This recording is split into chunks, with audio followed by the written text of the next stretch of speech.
What drives us to unleash our best work? I love being productive, but why? My guest this week has tapped into 50 years of research to find out what truly motivates us. This is the 5 a.m. Miracle, episode number 382, The Hidden Forces That Drive Your Best Work with Todd Henry. Good morning, I am Jeff Sanders, and this is the podcast dedicated to dominating your day before breakfast. My guest today teaches leaders and organizations how to establish practices that lead to everyday brilliance. He is the author of 5 books, including 2 of my personal favorites, The Accidental Creative and Die Empty. He speaks and consults across dozens of industries on creativity, leadership, and passion for work. And now here is my interview with Todd Henry.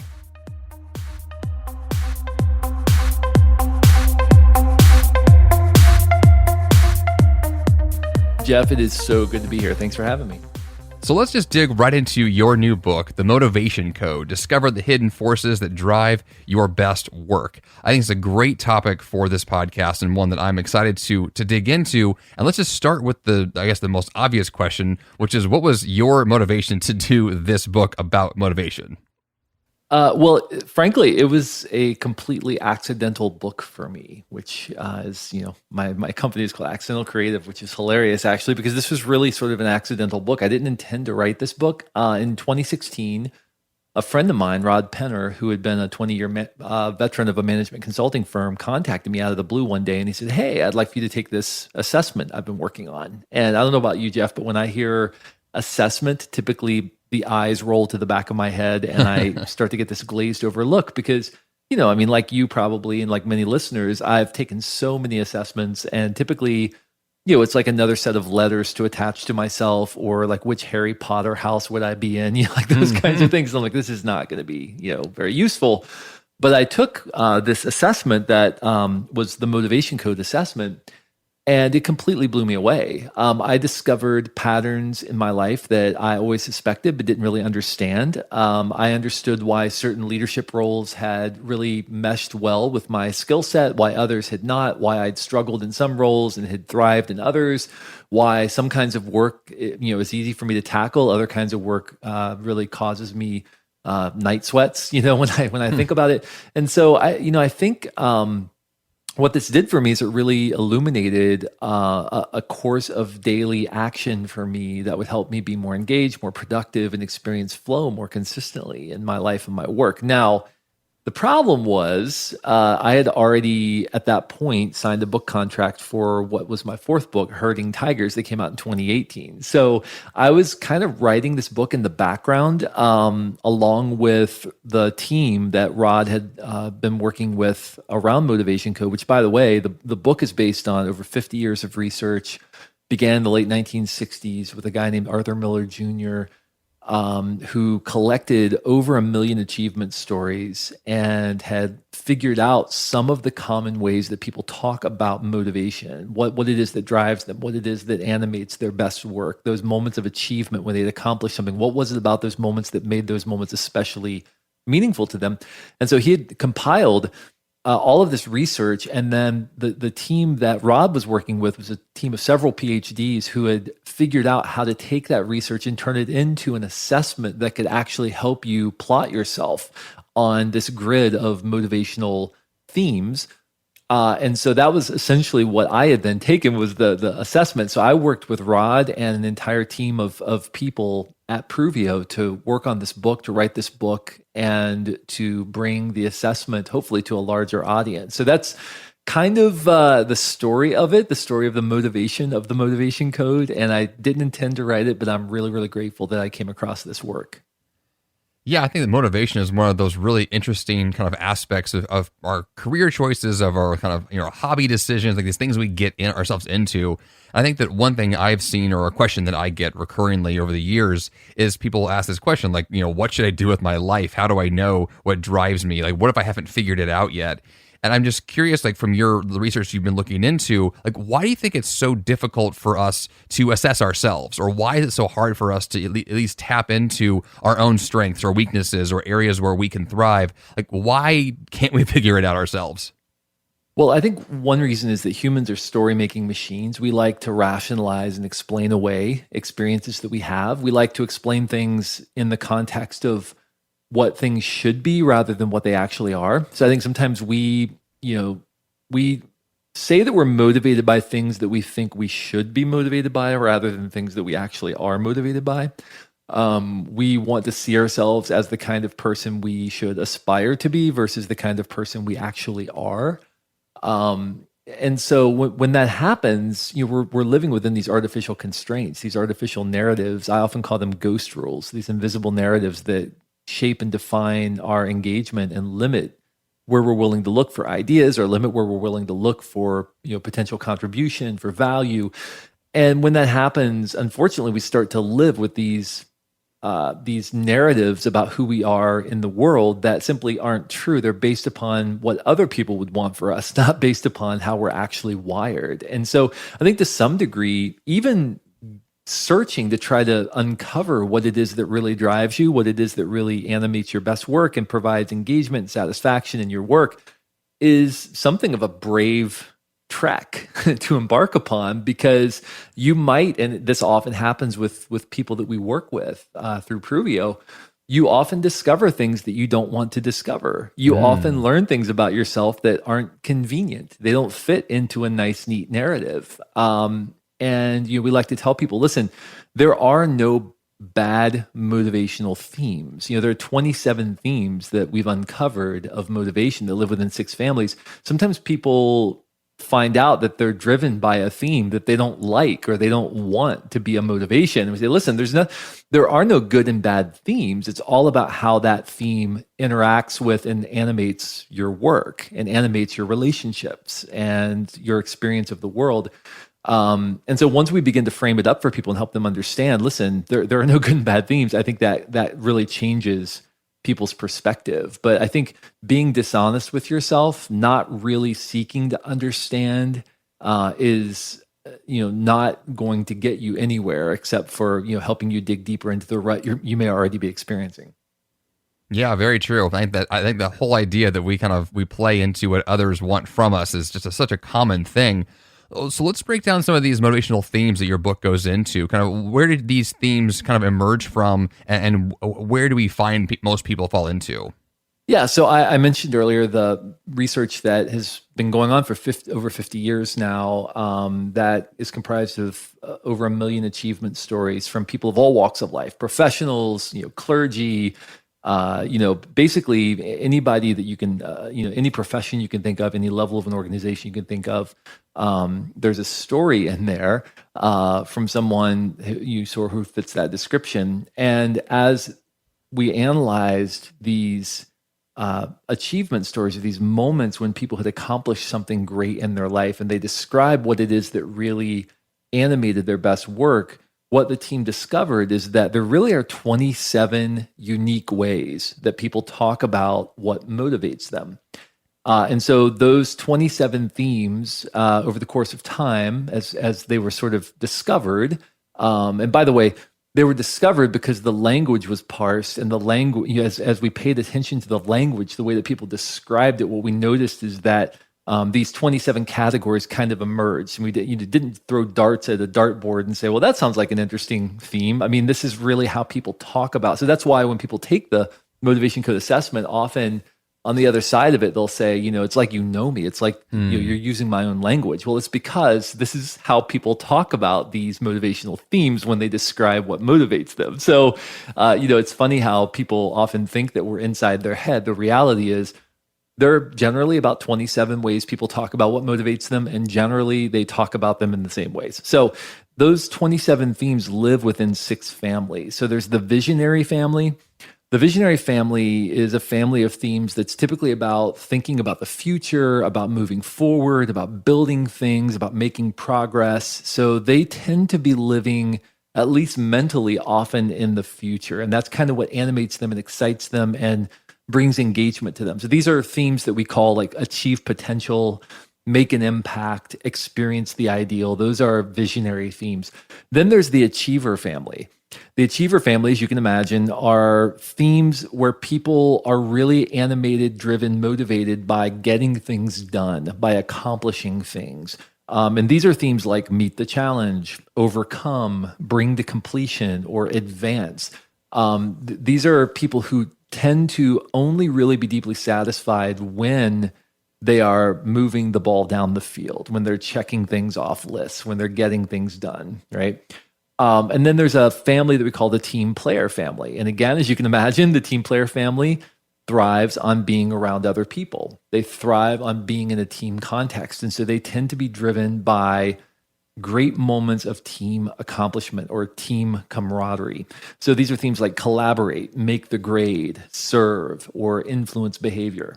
And then we have a family called learner. The learner family loves to learn things and then sometimes to teach them to other people. And that's really what drives them. So these are themes like comprehend and express, master, demonstrate new learning, and explore. Then we have the optimizer family. The optimizer family is a family of themes where people love to fix things. They love to make things right. They love to establish things the way they should be and make sure that they're right from the get-go. So if you're starting an organization, you want to have at least one person motivated by establish, on your founding team, because they're going to make sure all the T's are crossed, all the I's are dotted, all the legal paperwork, like everything's papered up from the start. Like they're the kind of person who's going to get it right from the beginning. So the optimizer family is comprised of themes like organize, make it right, improve, make it work, develop, and establish. And then the final family is what we call the key contributor family. And the key contributor family are people who are driven by a need to be close to the action. They want to be the person who's in the middle of things, getting things done. They want to be seen as the go-to person often. So these are themes like evoke recognition, bring control, be unique, be central, gain ownership, and excel. So those are the 6 families, and I just actually mentioned all 27 themes. We have visionary, achiever, team player, learner, optimizer, and key contributor are the 6 families.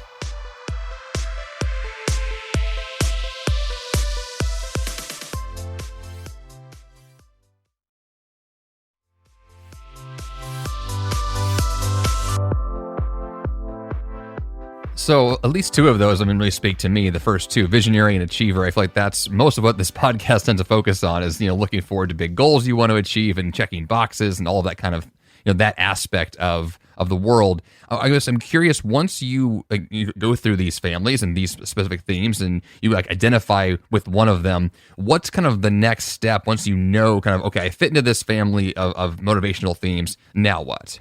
Yeah, so the real value of Motivation Code really lives at the theme level. So even though we talk about families, really families are just clusters of themes that share a little bit of DNA. But typically, we won't say to somebody, you're a visionary. What we'll say to them is, your top motivational theme is achieve potential, and your second motivational theme is, let's say, overcome or organize or make it right, right? So our Motivation Code is the unique combination of top 3 to 5 themes that we discover through assessing you. So motivational, it's not about your top theme or even your top couple of themes. It really typically is about your top 3 to 5 themes and how they interact with one another. There are 17,550 possible combinations of top 3 themes. And so somebody who, for example, let's say that somebody is driven by number 1 is meet the challenge, right? Which means they want to tackle challenges. Something has to feel challenging to them or else they're not going to be engaged. It's not going to activate their motivation unless it feels like an immediate challenge to them and something that they can accomplish, that they can see a way to accomplish in the near term. Somebody who has that as their top theme and let's say has be central as their number 2 theme, well, they're going to want to meet the challenge, but they're also going to be the one who's leading the charge, meeting the challenge, making sure everybody knows I'm at the center of the action. I'm the one that's making it happen. I'm the one who's, contributing the value here. Like it's going to be very important to them. Whereas somebody who has a number 1 meet the challenge and a number 2 collaborate, for example, is still going to want to meet that challenge, but they're going to seek to do it in the context of team. right? So they're going to be most gratified when they're meeting challenges with other people who can contribute to the cause. And when there's a good degree of affection and collaboration and camaraderie on the path toward accomplishing that objective of meeting the challenge. So you can see how, depending on what your top couple of themes are, it can have a very different impact on how you structure your life and your work to achieve maximum engagement. If collaborate is one of your top 3 to 5 themes, and you spend all day in a cubicle in the back of an office cranking through tax returns or something, that's your job, you're probably not experiencing a high degree of engagement in your work. You're probably not terribly satisfied with your situation. And listen, it doesn't matter how much money you're making. It doesn't matter what the perks are, what your title is. That might animate you for a short season, but eventually that will wear off and you'll be left just with the work itself. And so this is why understanding what themes uniquely drive you is so important, because how those themes interact with one another and modify one another makes a huge difference in terms of how you should structure your day, but also how you should approach your work. So I'll give you an example from my life. So Meet the Challenge is actually one of my top 3 themes. It's actually my number 2 theme. And typically it's what we call my activator theme, right? Meaning this is the theme that often gets me in trouble, but it usually is also what activates my engagement. So if you come to me, Jeff, and you say, Todd, I don't know if this is possible, but I'm already in. I don't care what comes after the but, I'm already there, right? Like it doesn't matter, because that's something that really activates my motivation. But here's the thing about Meet the Challenge people. There's also something we call a shadow side to each of these motivational themes. So for me, the shadow side for Meet the Challenge specifically is if something doesn't feel challenging, I'm probably not going to do it. I'm probably not going to engage until it does feel challenging. So one thing that often happens with Meet the Challenge people is I will put work off until I only have a couple of days left, because at that point it starts to feel a little more challenging, because now I know I have to get it done in a very short time frame versus maybe I had 2 weeks before, but that doesn't feel very challenging to me. So as somebody who writes books, you can imagine, Jeff, this can be a problem, because it would be really easy for me to put off writing books until it starts to feel challenging. But that's not a really great strategy if you have to write a 70,000 word manuscript in a year. So what I do instead is I say, hey, every day before 9:30 a.m., I'm going to write 500 words of my book. That feels challenging. It's something I can tackle. It's not going to be easy, but it's something that's very accomplishable. It helps me make progress toward my goal, and it feels like a challenge, which is the big thing. So understanding that about myself helps me structure my work in a way that activates my core motivation, helps me make progress on my goals, and helps me avoid the shadow side of potentially procrastinating until the work starts to feel more challenging. And you can do that with any of the motivational themes. Once you understand what it is that drives you, you can begin to structure your life and your work. It's not about finding the perfect job. It's about learning to structure the work that you're already doing according to what animates your best work or what engages you.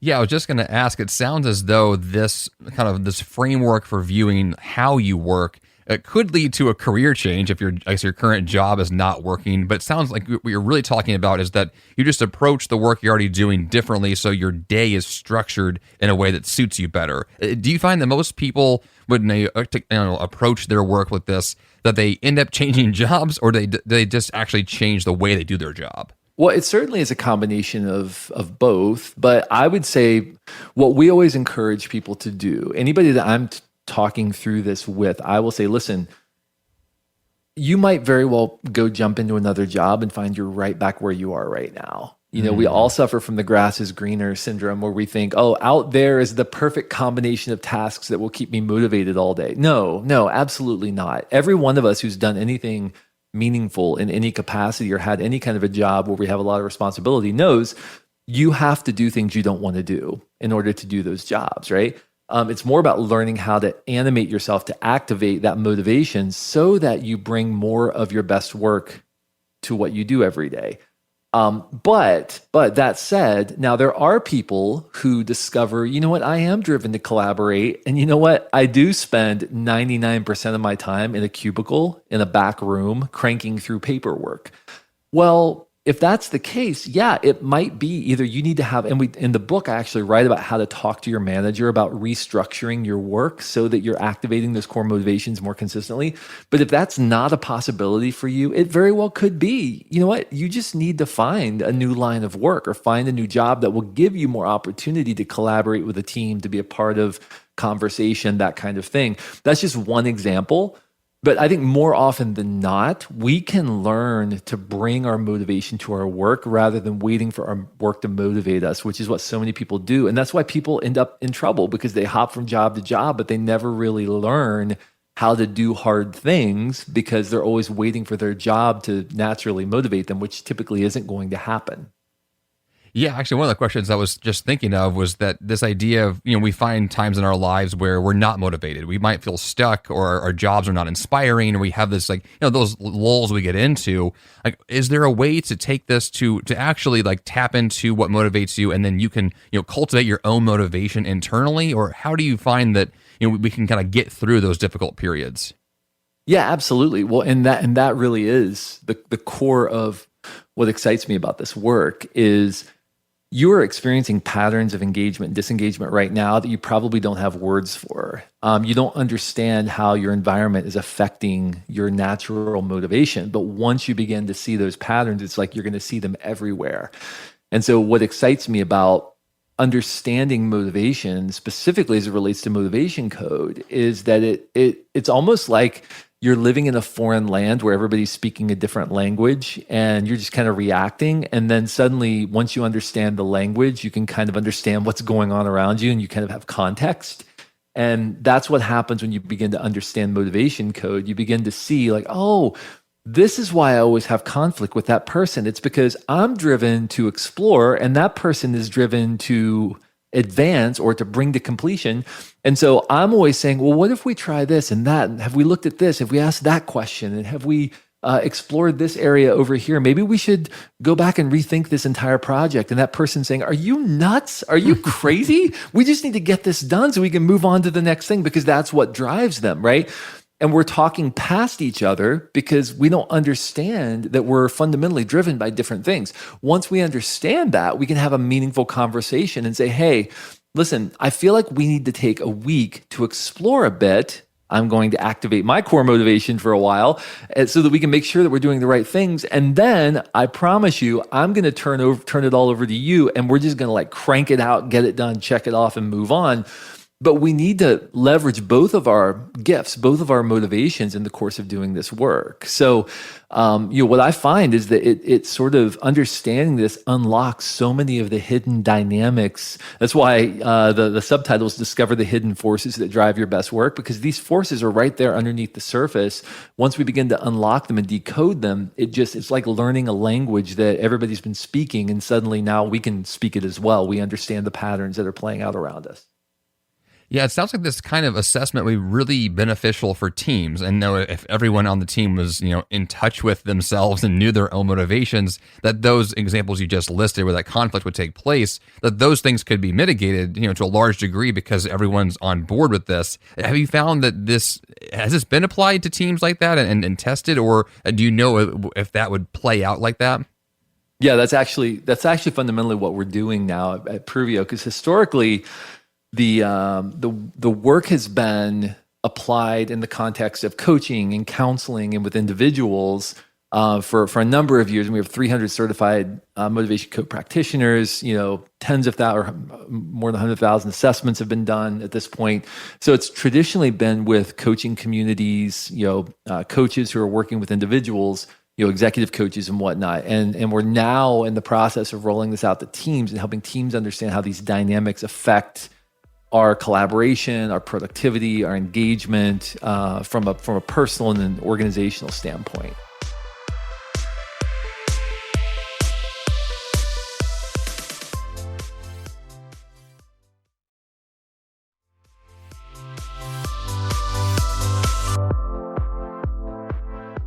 Do you think that, or have you seen that people tend to change their motivations over time? Because I know that, like, for example, when I was younger, I did a lot of like high school and college theater, and I was involved in a lot of group activities, and I viewed myself as very extroverted.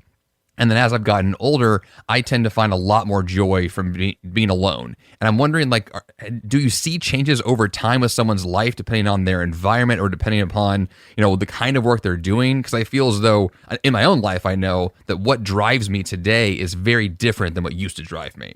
Yeah, so this is the interesting thing. What we've discovered is that motivation code tends to be persistent over time, meaning and we've had enough people retake the assessment after a number of years because it's been around for so long, right? We've had enough people retake the assessment over the course of many years. And what we find is while there might be a little bit of a shift in their top, say, 3 to 5 motivations, like number 4 might be number 2 now, and number 3 might be number 5.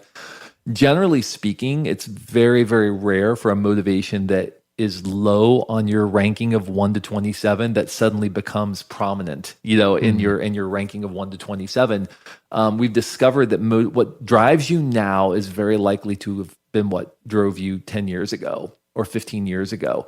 Now, the way that we get to that is by having people tell personal stories, moments of achievement, and then asking them questions about those moments of achievement. So typically when people take the assessment and they share 3 moments of achievement, typically it's something from the past. So for example, when I took it, it was like something from high school, and then there was something from like midway through my career, then there was something from like the very recent past.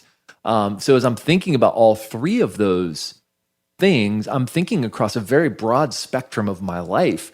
And trying to describe what it is about those moments that were especially satisfying to me. And so what we've discovered is that when people think about something from, say, high school or something from college and then something from maybe, 2 years ago, typically the way they describe them and what drove those moments of engagement are very similar, or at least fairly similar. So it is pretty persistent over time, at least according to what we've seen in the data. I mean, in terms of, I guess, similarities between people, I would imagine that people who are, let's say, for example, in leadership roles or CEOs of companies, do those kinds of people tend to have the same types of motivations where they want to be, the leader in the middle of things, making things happen, and they find themselves in those roles because that's what motivates them? Like, does that tend to play out, the people who are in similar roles have similar ways that motivate them? So what we've discovered is that there are people at any level of any organization who are driven by any number of different things. So there are, you would think of a role like, for example, serve, which is about being about other people. It's about meeting other people's needs, making sure people are taken care of. You would think that would be somebody who is typically in a role like, administrative assistant, or, in some role where they're doing customer service maybe, or something like that. But I mean, we've discovered there are CEOs of organizations who are driven, one of their top themes is to serve, meaning they love to be about other people, to serve other people, to make sure other people's needs are met. So they're the one who always brings the bagels to the meeting, right? Or they're the one taking, even though they're the CEO of the company, they're the one bringing the coffee to the meeting for everybody, calling around getting coffee orders, because that's what they're driven to do. And so, your motivation doesn't necessarily determine what your vocation or your occupation should be, but it definitely will affect your experience of that vocation or your experience of that occupation. And so I have a friend who's, very successful person, and you can just tell that he loves to be about other people. He loves to serve other people. He loves to just be involved in their life. And the profession he's in is not the kind of profession you tend to think of. Somebody who's just very gregarious and loves to serve people and whatever. You would never match that up. You would think it would be somebody who's, all about numbers and metrics and being driven and all, but you can just tell from this person that they are all about other people. And that would be a great example of, if you were just to sit down and say, oh, these motivations line up with these professions, you would never put this person in that profession. And yet here they are and they're thriving. And so it's just, to me, again, another example of we can be motivated by any number of things and succeed in the job that we're in. Now, If you are primarily driven by optimized type themes, like make it right, make it work, things of that nature, and so you're primarily looking for problems to solve, and you're being brought in as the senior leader of an organization that's blowing everything up and building brand new things, and there's nothing to fix, you just need to blow it up and start over again, maybe that's not going to be the best role for you, because you're not going to be drawn to doing the kinds of activities that the organization's going to need. So we have discovered, especially among senior executives, that sometimes when they go through the motivation code assessment and they're looking maybe at a job, at a potential role, a senior level role in an organization, we've been able to help them navigate that decision by saying, this may not be a good fit for you given your natural desires and aptitudes and motivations, because you're going to be looking for problems to solve. And really what this organization needs is for somebody to be a visionary, somebody to really be building out new things, to be thinking about wide open spaces. And that's really not the way that you're naturally wired. So it might not be the right fit for you when you start talking about like a senior leadership role. So there is some application, in terms of understanding how your motivation aligns with your vocation, but that doesn't mean that only certain kinds of motivations will thrive in certain vocations and vice versa. That's interesting. And also I was thinking in terms of, I guess, the themes people tend to associate themselves with, are there ones that are like really popular and very common among most people, or have you seen this more spread out among a lot of people? It is. The people tend to be spread out across all of the families. We find that there are a couple of families of themes where we tend to find people are that there are more people in those families of themes that at least have a high representation. Somewhere in the top of their motivation code in those families of themes, but we've sort of tried to accommodate that in terms of how we look at the data. And we've, over the course of time have perfected the methodology. We are asking people for achievement stories when we do the assessment. So you can imagine that, when we're talking about achievement, that achiever family of themes might be represented a little more than some of the other families, which is true. Because of the nature of what we're asking people, but again, the team we have 4 PhDs on our team who have been looking at these numbers for a very long time, and so we've figured out how to read that in a way that makes sense and doesn't overweight achiever when we actually do the assessment. Yeah, I find that when I take assessments like these, I tend to, I guess, check the boxes that I already think I'm going to check, if that makes any sense. Like I've already predetermined in my brain who I think I should be, which I think might be, this may be an issue, I think, with, getting accurate survey data, but my tendency would be to, I see the word achiever and just assume, yes, that's me, check that box. But I'm not totally certain if that's actually true about me. I just know that that's what I do when I take assessments. Well, and that's why that's not how we, sorry, I didn't mean to spend so much time talking about the assessment. That's why we don't ask those kinds of questions in the assessment. We ask it as kind of an end around. We use language that people have used to describe these motivational themes over time. And we use some of the most common phrases that people have tended to use over time. One of the things that has been a challenge for us is people want to translate motivation code into other languages. And what's difficult about that as it relates to data is you can't just translate the phrases into other languages because the phrases we use in English have certain connotations to people. And again, we have decades of experience with this language. And so it's really difficult to just translate that word for word into because it might have a different connotation in a different culture, right? And the data might not be the same. And so that's why we don't just say, so do you think you're an achiever or do you think you're a visionary, right? Like we tend to ask end around questions that get us there based upon what we've seen from people over the course of decades in terms of how they answer these questions. Yeah, that makes sense. I like the workaround there in terms of asking about stories. I think that's probably a lot more accurate. Todd, this is an amazing book. I'm excited for our listeners to dig into more of it and to find their own motivation. And so, where can they get a copy of the book? You can buy the book anywhere books are sold. You can check out the Motivation Code assessment and all our work that we're doing at Pruvio at motivationcode.com. And that's where you'll find the assessment. If you buy the book, there's actually a free version of the assessment included with the book. So you can actually do that as well. And really excited. Would love to have you check out the work. Because what we've discovered is that as people unlock their motivation code, it unlocks so many streams of engagement and opportunity in their life that they never even knew were possible for them. Very cool. Love that. We'll make sure I have those links in the show notes page this week. But Todd, this has been excellent once again. Yeah, thanks a lot. Yeah, thank you.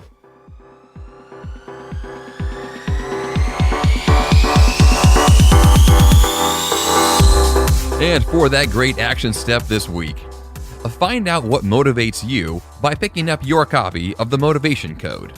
The more you know about yourself, the more you know which direction to go, which career path to follow, or simply how you want to work each day. The forces that drive you may not be as obvious as you think, so find out what truly inspires you to excel. Go to jeffsanders.com/382 for a link to that book, as well as every other link discussed this week on the show. And that's all I've got for you here on the 5 a.m. Miracle Podcast. Until next time, you have the power to change your life, and the fun begins bright and early.